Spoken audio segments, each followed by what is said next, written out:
ஆடை உற்பத்தி பண்றப்போ அதுல வீணாகிற கழிவுகள் எல்லாமே குப்பையில போடப்படுது. இந்த குப்பையை வச்சு ஈரோட்டை சேர்ந்த தம்பதியினர் சுற்றுச்சூழலுக்கு உகந்த பொருட்களை உற்பத்தி பண்ணி அவங்க நிறுவனத்தையும் உயர்த்திருக்காங்க. அவங்க யாரு, அவங்க அப்படி என்ன பொருளை உருவாக்கிட்டு இருக்காங்கன்னு தெரிஞ்சுக்கணும்னா இந்த வீடியோவை ஃபுல்லா பாருங்க. 1990களில் ஒரு நாள் ஜோதி ஸ்பெஷாலிட்டி பேப்பர்ஸ் நிறுவனத்துடைய நிறுவனரான SP மணியும் அவங்க மனைவி அமுதாவும் திருப்பூர் ஜவுளி மையத்துக்கு போயிருந்தாங்க. அப்போ ஜவுளி உற்பத்தியின் போது வீணாகிற ஜவுளி கழிவுகளை குப்பை கிடங்குகளை கொட்டுறதை பார்த்து அதிர்ச்சி அடைந்தாங்க. அதை பார்த்த மணி அவர்களுக்கு ஒரு காலத்துல அரசு நடத்திய திறன் மேம்பாடு திட்டத்துல ஜவுளிகள் இருந்து காகிதத்தை உற்பத்தி பண்ற பயிற்சியில கலந்துட்டது ஞாபகத்துக்கு வருது. திரும்ப ஊருக்கு வரும்போது அந்த ஜவுளி கழிவுகளை மூட்டையில போட்டு கொண்டு வந்தாங்க. அதை வச்சு நிலையான மற்றும் சுற்றுச்சூழலுக்கு உகந்த கையால செய்யப்பட்ட காகிதங்களை உருவாக்குனாங்க. அடுத்து அதை வச்சு visiting cards, price tags, paper box எல்லாம் உருவாக்குனாங்க. அது மட்டும் இல்லாம இன்னைக்கு ஃபேஷன் துறையில முக்கியமா இருக்க நகை கடைகளுக்கான பாதி உருவ மேனிக்வின்கள், துணி கடைகளுக்கான முழு உருவ மேனிக்வின்கள், காலணிகளை காட்சிப்படுத்தும் மேனிக்வின்கள் அப்படின்னு அனைத்து வகையான நிலையான மேனிக்வின்களை தயாரிப்பதுல முன்னோடியா இருந்தாங்க. இந்தியா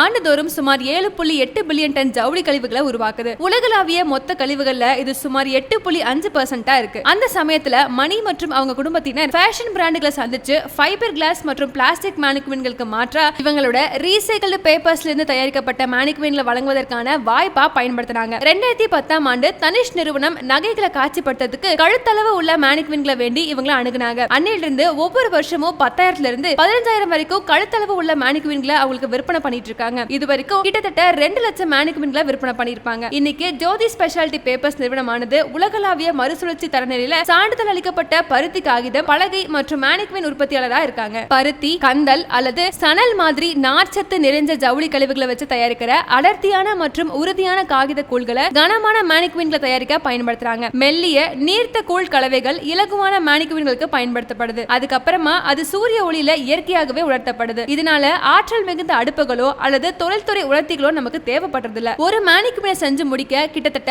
1 வாரம் தேவைப்படுதுன்னு தெரிவிச்சிருக்காங்க. மார்க்கெட்ல இப்ப புழக்கத்தில் இருக்க கண்ணாடி இலை மேனிக்வின்கள் ஆபத்தான ரசாயனங்களையும் பிசின்களையும் பயன்படுத்தி தயாரிக்கப்படுது. இது சுற்றுச்சூழலுக்கும் உற்பத்தி பண்ற தொழிலாளர்களுக்கும் ஆபத்தை ஏற்படுத்துது அப்படின்னு அறிக்கைகள் தெரிவிச்சிருக்கு. இதுக்கு நேர்மாறா மறுசுழற்சி செய்யப்பட்ட துணி பொருட்கள் இருந்து தயாரிக்கப்படுற மேனிக்வின்கள் பொதுவாகவே இந்த நச்சு பொருட்களை தவிர்க்குதுன்னு தெரிவிச்சிருக்காங்க. ஃபைபர் கிளாஸ் மேனிக்வின்களுடைய மார்க்கெட் ரேட் 8,000 ரூபாயில இருந்து 12,000 ரூபாய் வரைக்கும் இருக்கு. ஜோதி ஸ்பெஷாலிட்டி பேப்பர்ஸ் உடைய மேனிக்வின்கள் கையால செய்யப்படுது. அது மட்டும் இல்லாம இதுக்கான உற்பத்தி செலவுகளும் கொஞ்சம் அதிகமாவே இருப்பதால இதோட விலை 15,000 ரூபாயில இருந்து 20,000 ரூபாய் வரைக்கும் இருக்கு. ஆனா பெரும்பாலும் இவங்களுக்கு ஆர்டர்ஸ் எல்லாமே பல்கா வருவதால ஃபைபர் கிளாஸ் மேனிக்வின்ஸ் என்ன ரேட்டோ அந்த விலைக்கு குறைச்சு கஸ்டமர்ஸ்க்கு கொடுக்க முடியுது. ஜாரா மாதிரியான இன்டர்நேஷனல் ஃபேஷன் பிராண்ட்ஸ் கூட இவங்க மேனிக்வின்ஸ் தான் யூஸ் பண்றாங்க. ஆஸ்திரேலியால வரவிருக்க ஃபேஷன் விழாவுக்கும் மேனிக்வின்ஸ்களை இவங்க வழங்கிட்டு இருக்காங்க. வேண்டான தூக்கி போடப்பட்ட ஜவுளி கழிவுகளை வச்சு visiting cards, price tags, paper bag, முக்கியமா மேனிக்வின்ஸ் அப்படின்னு இவ்வளவு பொருட்களை உற்பத்தி பண்ணி ஜோதி ஸ்பெஷாலிட்டி பேப்பர்ஸ் நிறுவனம் இன்னைக்கு தொழில்துறையில வெற்றிகரமா செயல்பட்டு இருக்காங்க.